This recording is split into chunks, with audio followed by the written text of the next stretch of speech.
Melomania 1 Plus Cleaning Guide. To clean the silicone ear tips, remove them with a simple pinch, twist and pull. Soak them in slightly soapy warm water for 5 minutes. Rinse the silicone sleeves, give them a good wipe down and leave them to dry completely on paper towels before reattaching them. Clean your memory foam tips by gently wiping them with a clean, slightly damp cloth.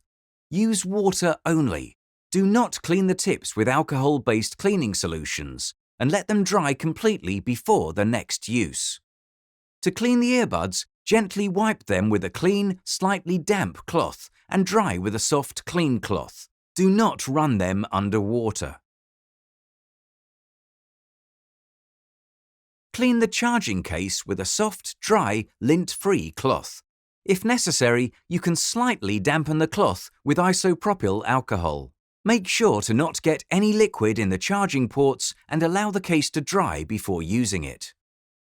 For more help and guidance, please visit our support site at melosupport.cambridgeaudio.com.